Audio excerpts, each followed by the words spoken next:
I mean, we are going to chat to John Giles. John, thanks for coming in. How about it, Dave? The calendar doesn't lie, John. I can't believe how old it makes me feel. So for a man of your experience... How do you think it makes me feel, Dave? 25 years on Tuesday, just gone. The night we beat the Italians at Giant Stadium. Where's the time gone? I know, 25 years, yeah. Just incredible. Yeah. What are your memories of that night? Were you in studio over in Donnybrook? Yeah, we were doing it at that time, Dave. Yeah, it was... well, it was in America, wasn't it? Yeah. And what was the stadium? The Giant Stadium in New York. In New York, yeah. Well, they were used to football matches at that time. You know, like they had been going for a few years, and it was a big deal for them to get to host the World Cup, as we know. And I think a lot of people before us, the Americans, they'll be doing this, that, and that. But actually, I think it was brilliantly... it was a very well-run tournament. Very well-run tournament, yeah. It didn't quite have the breakthrough for American football as we thought it might have. Certainly the national team hasn't made great strides in the meantime. Well, they had one or two World Cups that they did well on and then fell back again. But anyway, it was a very, very well-run tournament and a memorable match for us against the Italians. Yeah, that Ray Houghton goal. We were looking at the starting 11, John. Bonner, Irwin, Phelan, McGrath, Staunton, Babb, Keane, Townsend, Houghton, John Sheridan, Tommy Coyne, all from clubs playing at the top flight in their respective countries, either Scotland in the case of Pat Bonner. Sorry?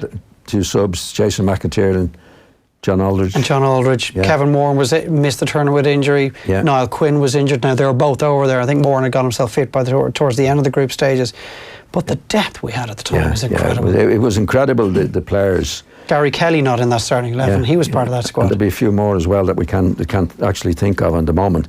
And we had a great selection of players at that time and before, actually, for the World Cup. I mean, for the World Cup, we had 5 centre-halves, top centre-halves, in Paul McGrath, Kevin Moran, Mick McCarthy. Who else would we have had? Obviously, Lawrenson was kind of injured at that stage. Yeah. Alan Kernan was in that group in Italia 90. He went. Yeah, but great. I hope we're not forgetting anybody there. Paul McGrath. We probably are leaving somebody out. McGrath was kind of using midfield, wasn't he, in Italia 90? Back at one stage. But of course, you mentioned McGrath. That individual performance against the Italians in '94. I mean, I'm not going to put you on the spot and ask you to compare it to other specific performances, but it's up there with the greatest individual displays we've ever seen from an Irish player. Definitely. I mean, if you look at the Italian team, they were always favourites, or one of the favourites to win any competition they were in. I mean, Italy have had terrific players over the years, as we know, Dave, and to beat them at any time, it was incredible. And Baggio was one of the best players in the world at the time. McGrath was being charged with keeping him quiet. Well, he was one of the best players in the world as well. So actually, Paul could keep anybody quiet on any given day. I mean, Paul was one of our great players, Dave, as we know. I mean, what he did was extraordinary. I mean, the injuries he had to his knees. I mean, when he was at Aston Villa, for example, like he couldn't train. And like when I was a kid playing, Matt Busby used to have a scene with the players. You only get out of this game what you put into it. And if you don't look after yourself, you'll be out of it by the time you're 30, which was true. You know, I've seen a lot of lads that didn't look after themselves out of the game by 30. And Paul wasn't known for looking after himself. And he played till he was about 38. He was phenomenal. I mean, that is the kind of the ridiculous part of it. He was described by Alex Ferguson as one of the greatest athletes he'd ever seen. And yet, we know what Paul was doing to his body off the field. We know the difficulties he had with his knees. Yeah. And yet, despite never training, he was able to turn up. He'd won the Player of the Year award with Villa this season before. And here he is, like, on the pinnacle of world sport, keeping someone like Baggio quiet. Because I heard that as well. He didn't train, you know. Now, I'll say one thing I think when Taylor was in charge at that time, I think the wisest thing for him was not to train, because he would have done his knees probably more harm training. But a lot of managers would have said, no, can't have you sitting around not training. How's it going to look with the rest of the players and that? Was there anyone from your time that you can remember was given, I won't call it special treatment, because Taylor managed Paul exactly how he needed to be managed, and he was rewarded for it by the performances that McGrath was delivering week in, week out. But yeah, I'm sure there are some players playing in Paul's position that are thinking, you know, I'm putting it in Monday to Sunday, and yet I don't get a look in then on match day, and here's a guy who kind of swans around the place for most of the week, turns up maybe for one session and is starting at 3 o'clock on Saturday afternoon. That's what he was, David. That's why Taylor was clever. I mean, lots of lads would want to train from Monday to Friday. The fact is he couldn't, but other lads who could train just weren't as good as Paul when it mattered most. on the pitch. But that's where he was a phenomenon in that way, because I'd never ever known a player. You asked me, I never came across a player like that who couldn't train properly all week. I know he was doing his gym stuff and that, and put the performances in that he did. I've seen players train like to be off for a week, and they like in Don Revy's case with Norman Hunter, for example. Norman was that type of lad, he could get out and do it, but it'd only be for 1 week, and he might not play as well as he could have done had he been training anyway. But Paul seemed to play better than anybody else who'd been training all week. And then he went to Derby when he was supposed to be finished, and I saw him playing with Derby. He was absolutely brilliant. So he was a phenomenon in that case. And when you looked at him on the pitch training, he looked fitter than anybody else, didn't he? Well, the way the game has gone now, no one in Paul's position could survive now. No, I don't know if he could survive. See, I don't think the game's changed that much, actually, Dave. I mean, what's changed about the game so much now? Well, I just can't envisage a 34 or 35-year-old playing at the top level and being one of the best players in that league, but not training. Well, he did it in his time. Yeah, well, that was like, it was 25 years ago. I just can't. The way the game is now. What I'm saying, Dave, the game hasn't changed. Now people saying, "Oh, the players are fitter now," and that maybe they are. There might be a general fitness, but there was players. Most of the players in my days were very, very, very fit, and Paul had to play against these particular guys. You're talking about when Paul was playing in his heyday. There was Dennis Law and Bobby Charlton and Georgie Best around. There was some great players around at that time. It was just that, Dave. I think if he could do it then, he could do it now. Okay. I think. Well, if he could do it then. I can't think of anybody in that guise right now, though. Maybe there is someone, we just don't know that they're not training. I never knew anybody in my time who could do it. He was unique. He could do what he was doing under those circumstances. Makes him incredible. And a unique specimen. A great player and a great lad, a great attitude, as we know. How he did it, I don't know. Obviously great in building. And the thing is with Paul wasn't young going to England. You know, he wasn't a 15-year-old where he was learning his trade. He went, as a... Late in his teens, Late in his teens to do what he did. And another phenomenon as well, to do that, even more so, was, in a certain way, was Kevin Moran. I mean, Kevin, I couldn't believe it. Kevin went, as we know, from being a top Gaelic player, Dublin, to go to play football. Kevin must have been 2021 when he went to Manchester United and became a terrific player. I mean, I never saw anybody else do that in changing games as Kevin did. You know, he was. So we had two great players in there playing for Manchester United. Well, at one stage playing for Manchester United, but then giving great service to the Irish team. Yeah, and two players, I think, you know, you could say they both maximised the talent definitely that they had available to them. Yeah. Probably not something you could say about the guy who's the subject of our next topic of conversation, which is Paul Pogba, because since you were last in with us and in with Nathan last Thursday, Pogba has done this promotional tour in Japan at which he has said that maybe it's time for a new challenge, which is pretty much, you know, the old cliche goes, the come and get me plea to whoever is willing to line up and try and pay in touch with him. Or has been in touch with him and said, we need you to get this message out there. Definitely. And in the aftermath of that, there was a couple of stories that I've read that Manchester United are considering putting together a package that will break the bank in order to keep him at the club. Yeah. Is there any footballing reason why Manchester United should keep him at the club? If there's anything remotely resembling a reasonable offer that comes in. I don't think so. I mean, there could be a commercial position here, David, because the Drogba, apparently, when he came to Manchester United, they got back a lot of the money on selling the jerseys. Yeah, there's the commercial aspect. There is a commercial aspect to it. And he's the most high-profile player at the club. Oh, by far, and he makes himself the most high-profile. Now, if you're asking me my opinion as a footballer, I would have him out the door tomorrow. And because there's talk about Real Madrid being interested, and they could be interested at 140 or 130, 140, 150 million. Like they paid 90 Which is a profit on him, which I would just find... Well, astonishing if they managed to make a profit on him. But the fact that we're talking about him getting an increase from Manchester United is incredible. I mean, if you look what he's done, because what he's saying is, well, I've done 3 years, it's time to move, time to go on with my career. And he said the season just gone was my best season. Yeah, well, he can say whatever he wants. But he's been there for 3 years. Do you know what I mean? And like, everybody's saying, oh, well, on his day, and he can do this and he can do that. The fact is, he's been there for 3 years, and he hasn't had a good season. And my take on Pogba is he's a modern player with he's a social media star, and he's very, very conscious of that. I think he'd rather be a star on social media than be a star on the pitch.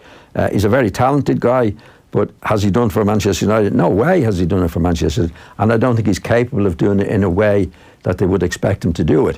When he first came to the club, Mourinho actually said he's the complete midfield player. I don't think he ever believed that, but he's not the complete midfield. He's nowhere near the complete midfield player. So, and what I can't understand is Manchester United apparently seem to be bending over backwards to keep him. It's odd, given the experience they have with Rooney, for example, when he put it out there that he saw his future elsewhere. He wanted to go to a club that matched his own ambitions, and everybody thought that to be Manchester City. They broke the bank to keep him. He was already past his best by the time that contract was signed. They already have a high-profile player who's not earning his money in Alexis Sanchez. Can I just interrupt you? He did have a record at Manchester United.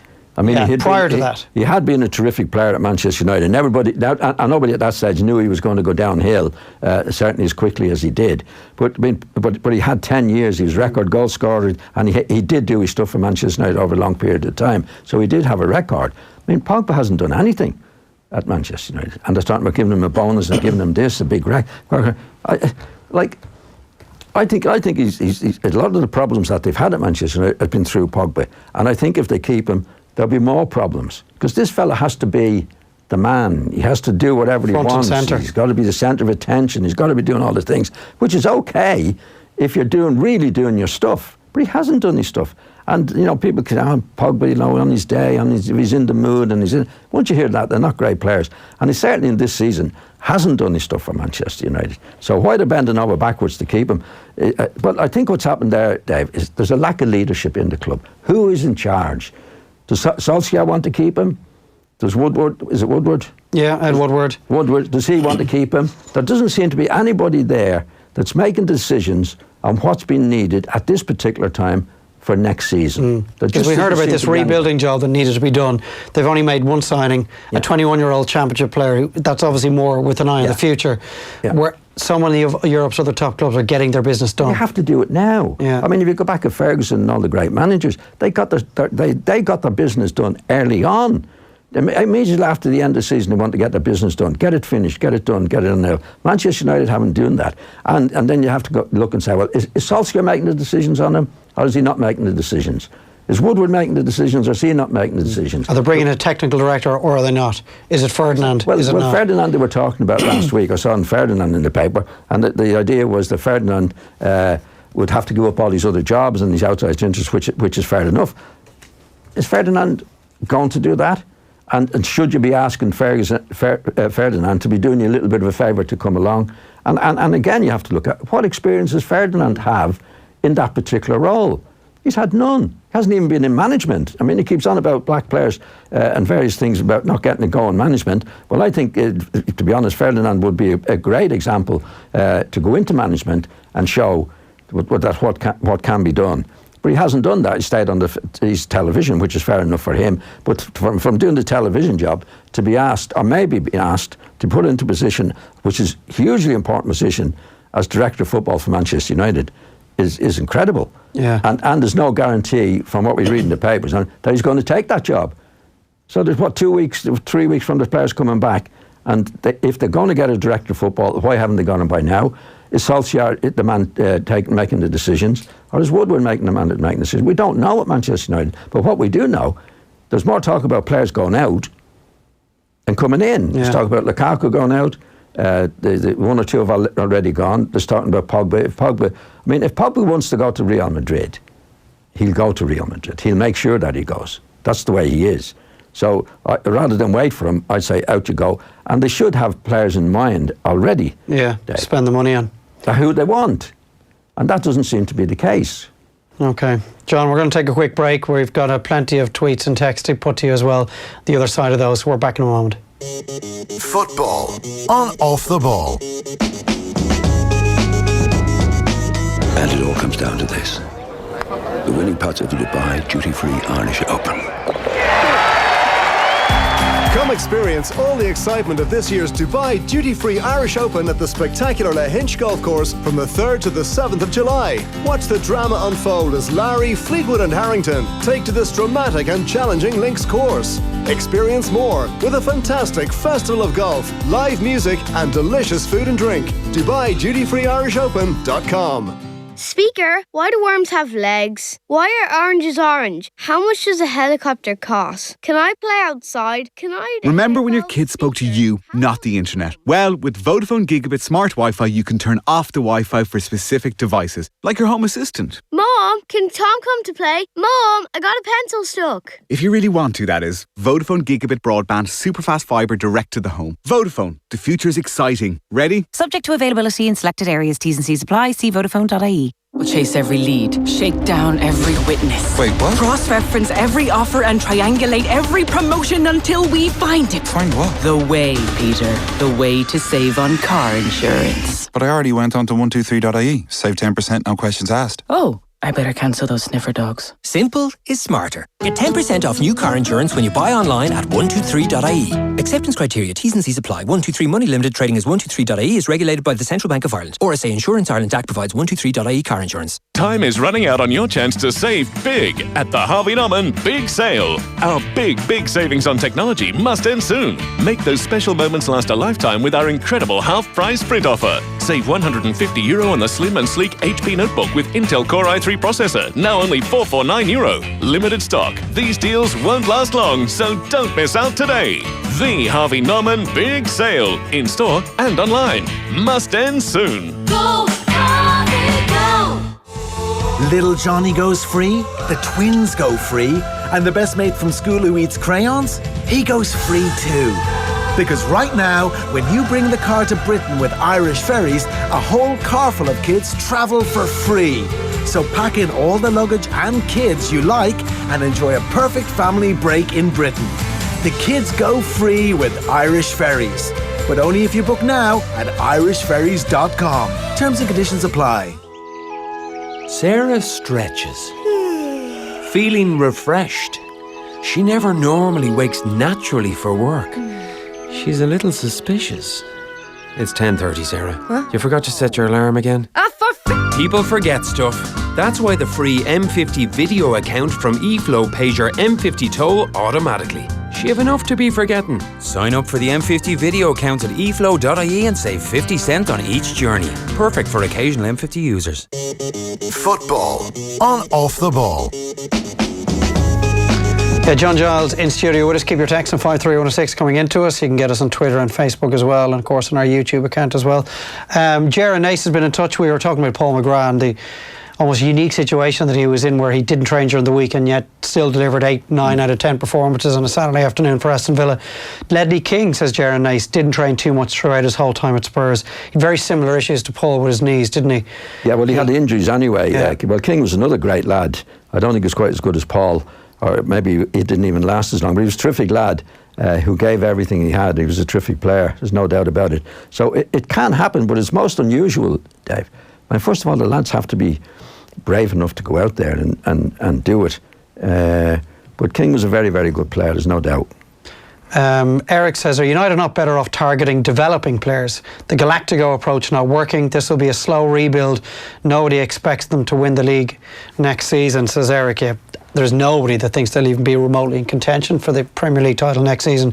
But he has a point, doesn't he? You know, they have tried Pogba, they've tried Lukaku, they've tried the likes of Alexis Sanchez coming in on, what, 400 grand a week, and the big names like Angel Di Maria as well. It just hasn't worked since Alex Ferguson has left. Look at the guys outside of Alisson and Virgil van Dijk that Liverpool have spent huge money on. The rest of them have all been 30, 35, 40 million pound players like Salah, like Mane, like Robertson. Well, it starts with the manager, Dave. You know, the manager can make mediocre players into better players. And also, it's not the amount of money you spend, it's who you spend it on. And where are the players coming into? What sort of a setup are they coming into? Like we've seen managers before who don't spend much money, but because they spend it wisely and are managing the players well when they come in is the big thing. Like, you can spend as much as you want, but if you don't have a manager managing these particular players and not managing them well, they're not going to do well. And that's what's happened at Manchester United. There's no doubt about it.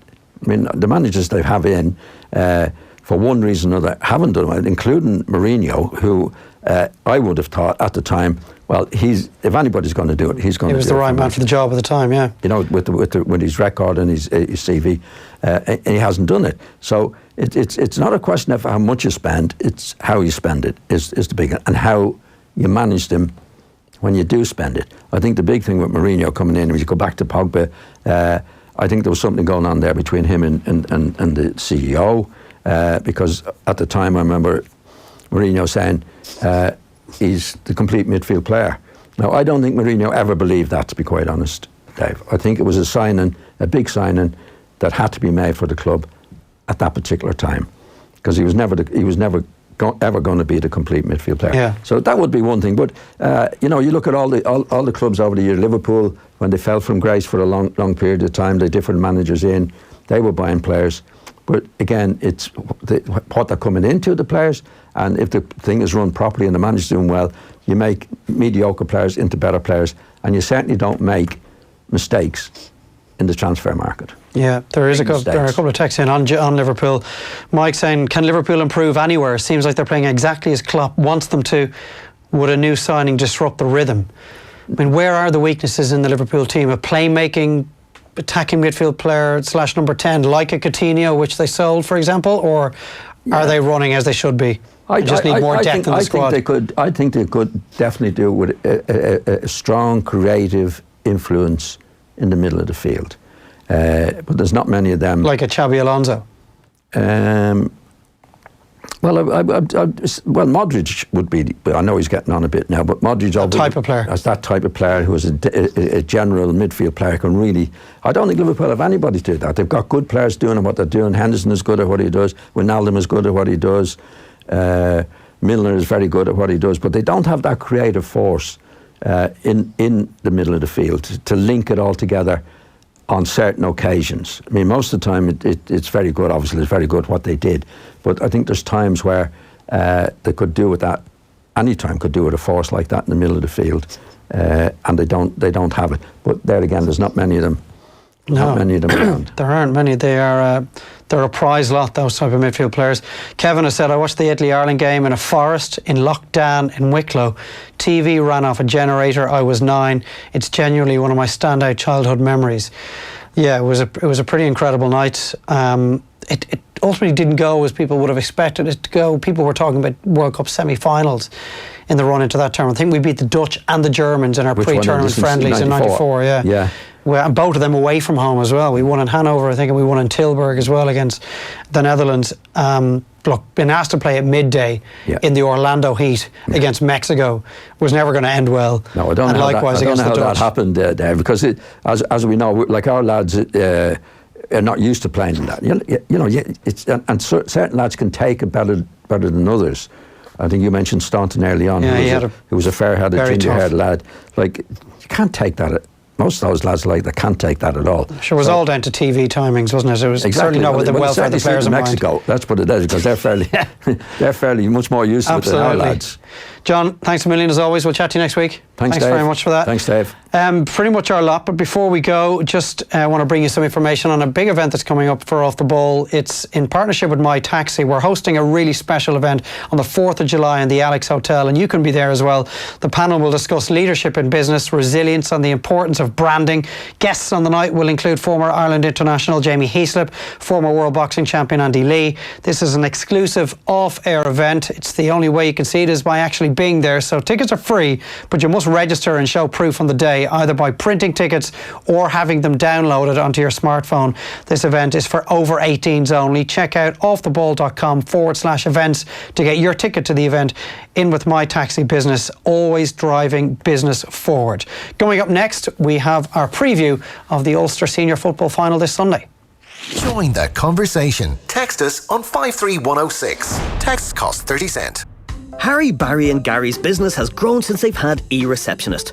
And now with eReceptionist's virtual PA team, they can manage their new customers too. From live call answering to basic service desk help, the eReceptionist virtual PA team keeps their business growing and their costs down. So even if Harry's on holiday with Carrie, all their business calls are taken care of 24/7.